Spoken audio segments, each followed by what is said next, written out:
Hey everyone, my name is Callie. I'm a junior in the Criminal Justice and Psychology program at Husson.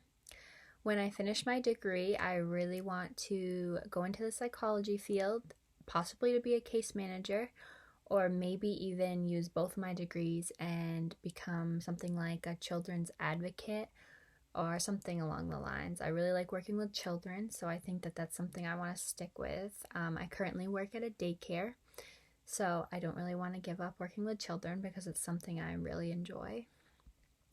So I interviewed one of my professors in the psychology field.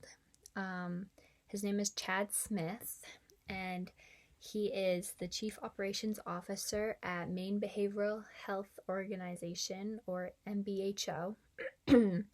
He also said that they don't have an HR person, so he covers that as well. And he is a case manager, so he works with both children and adults with case management. He said that they typically get an application or a resume from either Indeed or even Facebook, and that really surprised me because I've never really seen many jobs advertised on Facebook. Most of the time it's on like Indeed or LinkedIn or sites like that. He also said that they take the resume or the application and they screen it to see if the person qualifies, and then he will send the resume to the department that the person applied for. So if it's adult services or case management, then he will do the interview with two other people, and then if it's for children like a BHP or something along those lines, he'll send it to the correct person for that. He said that they don't do telephone interviews, but they do Skype interviews. That also surprised me because I've never heard of them doing, like, any company doing a Skype interview. Usually it's just a phone interview or just a face-to-face interview first thing. So he said that they recently had a guy from Missouri that applied, and they thought that he would be a good candidate. So instead of him traveling all the way up to do the interview, not knowing if he'll get the job, he said that they did a Skype interview with him, and then he got the job, and he was moving back up here to do the job in Maine. So I think that's pretty cool because it kind of gives them an opportunity to meet the applicant before they actually like have to work with them. Some red flags that he discussed were things like criminal history, depending on how severe it is. And he also told me that they do background checks, so that's not really something they have to worry about if they don't disclose it on their application or their resume, because they're going to find out about it. He also said that social media is a big one too. They always check someone's social media before they have an interview with them, because if they have pictures or things posted that make it seem like they don't really have good decision-making skills or other things, obviously if they were like underage and they were doing illegal things, then that would probably be a red flag. If it doesn't seem as though they have good decision-making skills, then they may not want them working with clients, so they may not hire them. There have been some times that he has moved forward with a client like immediately, but he doesn't usually offer jobs on the spot to people because he doesn't feel as though it always works out so well. So he thinks it's better off taking the time to really go over the interview and seeing what everybody thought about the candidate before just saying, well, do you want the job? Like, we can give it to you right now. He said that there are some times where he might think that like the applicant is phenomenal, like you really need them to work with you, but the other people in the room during the interview may have picked up on things that you didn't. So you really want to go over that with them before you just offer them the job. I asked him, what does the company specifically look for in an applicant? And he said the big one is loyalty. He doesn't want someone that's going to jump around from job to job.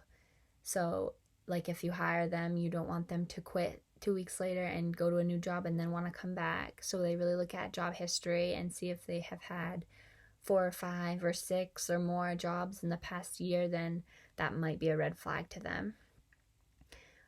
He said that they're also very familiar with different mental health organizations, and some are less credible. So if that pops up on someone's resume or application that they've worked at one of the less credible organizations, then they may assume that you've picked up on some skills or bad habits that were at the less credible organization.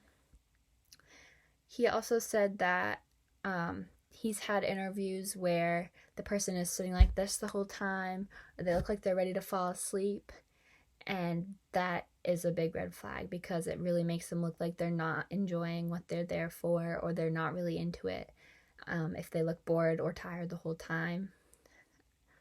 And he also said that he's had some crazy interviews that you never would expect. He had one guy that came in and said he was a pirate, and every time they asked a question, he just related it back to how he's a pirate, and he really couldn't get away from that pirate thing. And Chad did say that the person was qualified. He had his MHRTC, so that made him qualified to do the job, but it really wasn't the right job for him. I asked him about recommendations on how a candidate would present themselves during an interview. He said that confidence goes a really long way. So if you come in and you're really confident about how you're going to do, then it would probably look better than if you're like, well, I'm not really sure if this is going to go well, or, you know. He also said that education and qualification is really important as well, because there are some people that never went to college that could qualify for the job, and if they have more education, it may be better, but it may not be as well. He also is very interested in the goals that the person has and if the visions align with the company's. So if they are looking, like he asks what the goals are or what they're looking to do, then he wants to make sure that they will match with what the company's goals are as well.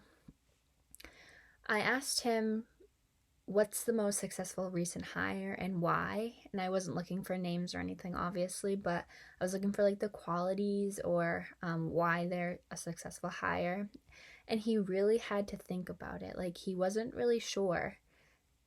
He said that they've had some new hires, but they haven't been there long enough to see if they're going to be successful. He did say that there's one lady that has been working there for about a month, and she had already been doing case management, so he thought that she would be doing really well, and it's really helpful that she's already kind of had a stepping stone into the position before she got hired there. He said she's very motivated, and he said that motivation is such an important quality when you work in this type of job. He also said that she works very well with the clients, and she really enjoys her work. And even though she doesn't have a bachelor's degree in psychology or some other related field, she still does really well at her job. So he wanted to point out that it's not always the most educated person that's going to do really well at the job. I also asked him what type of person won't succeed, or if there was a person that didn't succeed as a hire and why. And he said that there was a guy that did an internship with them just recently, and he was not ready to be sent out in the field at all, and he felt as though he didn't seem prepared, and he said it could have been the school's fault because they really shouldn't have sent him out because he was not ready to be out there. I guess he was there for a couple of weeks and then he failed, and so he had to go back and look for a whole new internship, and obviously they felt bad for having to let him go, but it was more detrimental to the clients than it was helpful. I asked, how would you measure one's success in this particular job? I was interested to see if they have like certain not exams, but if they do like reviews or anything like that. So in the beginning, they do 90 days reviews for the first year, and you're on a 6-month probation, is what Chad said, but he said it doesn't really mean anything. If somebody's not working out, then obviously they can fire them, but it's good that they have like a trail of the things that weren't working out so that you can really show that there were issues from the beginning and they tried to fix them, but they didn't have any luck fixing them. He also said that it really takes a while to learn case management, in his experience anyway. So if, for example, if your clients don't want to work with a certain case manager, or there's always complaints about a certain case manager, then that's probably an issue and it probably needs to be addressed, because the clients will hold you accountable all the time. He said that there was another recent hire that he unfortunately had to fire only 2 weeks after she got the job. So he explained that he has a glass window right in front of his office so he can see right out and he can see everything that goes on. And there was a woman that had only worked there for about a week and a half, and she came in and she was complaining to someone, running her mouth about the agency and running them down. And he got up and terminated her on the spot. And he said that he felt really bad, but he said if someone is damaging the company's morale, then it's a huge issue for him. And then I asked some general questions just to get to know more about what he enjoys about case management in case I wanted to become a case manager someday. So I asked him what is the most challenging part of his job, and he said it's definitely the hiring and firing. He doesn't like the feeling of having to let someone go from their job, but he said it's a necessary process, and if someone's not working out, then they can't keep them there. He said that they've had 208 employees in 9 years. To me, that doesn't seem like a big number, but I guess it depends on the size of your company and how many times people start working there and get done within a couple weeks or a couple months. Or he also said that a challenge is dealing with staff issues because he has 50 staff that he has to deal with, and they all have their own issues, but they also have the clients' issues that they have to deal with. I also asked him what his favorite part of the job is, and he said it's definitely working with the clients because he gets to pick his clients, and usually people don't get to do that, but he really likes going out into the field and getting to work with the clients and seeing how they're doing. He also likes the success of the agency. So they've been going for 9 years, and many people didn't make it or didn't think they would make it past 3 years, he said. So they've been really successful with what they've been doing with the company. The last question I asked him was if there were any tips that he could give me about the interview process, any interview with any company. What would he give me? He said that most people understand that interviews are a nervous thing. So the interviewee is going to be nervous, and they understand that. So just try to be less nervous if that's at all possible, because they do understand that it is a nerve-provoking thing. He also said to research the company and figure out what their missions and their visions are, because most of the time they will ask what you know about the company. Keep your social media clean, because many companies will always look at your social media if you have it, and if they see things that may not be so favorable on there, they're less likely to hire you. He also said that he likes when people are real, and they should have a really good first impression, and they should look nice for a professional job interview. If you're well put together, then that's one step closer you are to getting the job. So I learned a lot of things just having this 20-minute interview with him. There's many things that really go into the interview process, like the things they look for.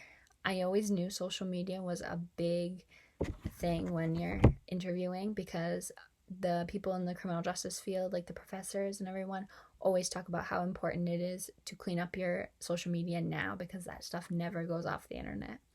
So I've really tried to make sure that my social media stays clean. I also, the very few interviews I've had did not feel to me as they were as successful as they should have been. So I hope that this experience helps me going into a professional interview sometime in the future.